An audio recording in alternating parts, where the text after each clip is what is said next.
So my name is Stephen Smith. About 2 years ago, I founded a nonprofit organization called the Center for Building in North America. For a while, I was involved in the YIMBY movement and was very interested in land use and zoning, and I saw a lot of success there. A lot of zoning reforms, planning reforms coming to Toronto. But if you talk to architects who are actually trying to design these buildings, you find that beyond the planning and zoning challenges, even once you've solved that, there are a lot of more technical building code issues that arise in North America and the United States and Canada especially. The building codes here can be very unfriendly to multifamily development, in particular sort of small lot, smaller multifamily development, missing middle style housing. And I didn't see a lot of discussion about building codes and sort of technical codes and standards issues. So I founded this organization to get more people interested in it, do research about it, advocacy, that sort of thing. Why are elevators so expensive in North America? So elevators in the United States and Canada are, depending on how you count, roughly 3 to 5 times as expensive for the same sort of building as in Western Europe and also the whole rest of the world. This has ramifications and consequences for the types of buildings that are designed. Smaller buildings don't get elevators. Developers are more likely to build townhouses rather than true apartment buildings. They'll build fewer elevators for the same number of units. I know that in Canada, in big cities, there's big issues with wait times in large condo buildings for elevators. These are driven by, I think, really 3 issues: the overdimensioning of cabs, sort of a unique set of technical codes and standards that sort of wall North America, the North American elevator industry, off from the rest of the world, and then thirdly, some labor issues which are related to, but not exactly, codes and standards. So for overdimensioning, the cabs in North America, regulators tend to require not only a wheelchair turning radius, but also to fit a fully extended, in the United States, 7-foot stretcher, in Canada, a little shorter, but basically the same size. All else equal, this is great, but in a lot of cases it leads to there being no elevator at all, which is way worse for someone in a wheelchair or someone who needs to be taken out of a building by paramedics. There's also an issue with technical codes and standards. North America tends to have very unique, this sort of sits below the building code, sort of called a reference standard sometimes. These very technical rules for how elevators have to be built.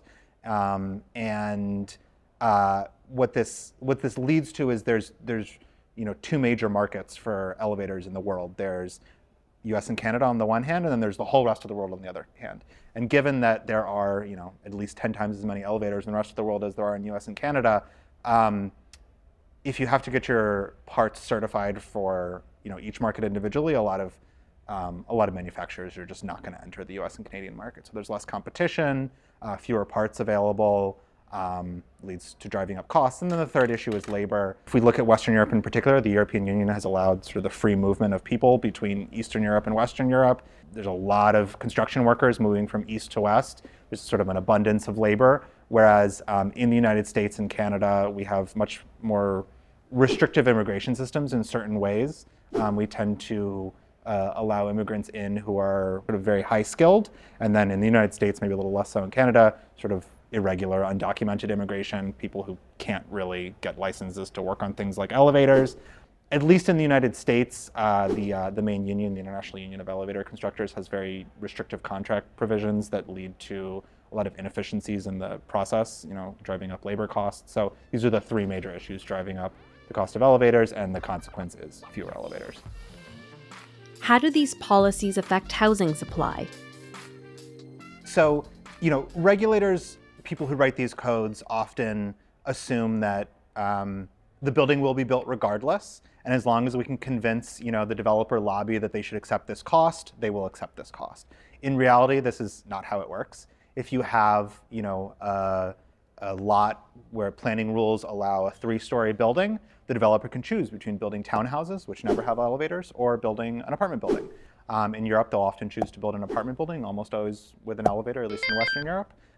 In the United States and Canada, they'll almost always choose to build townhouses, never with an elevator. So often, the regulators and those who write the codes and standards writers sort of view this as, cost is someone else's concern, and our concern is safety, quality of life, whatever. But the reality is that cost becomes a safety issue. Cost becomes a quality of life issue when the cost becomes so high that the buildings simply don't get built, or in the United States, get built as walk-ups. Or, probably in Canada, I know that, in Vancouver and in Toronto, there's all of this, movement on liberalizing, what is allowed to be built in single-family zones and, multiplexes, for example. A 6-unit, 3-story building in anywhere in North America is just not going to have an elevator.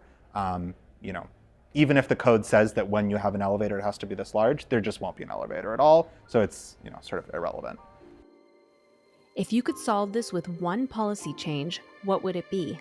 We should no longer have a unique binational US and Canada elevator code. We should just use the European one, which is now used in pretty much every country in the world, including China, which is the world's largest elevator market.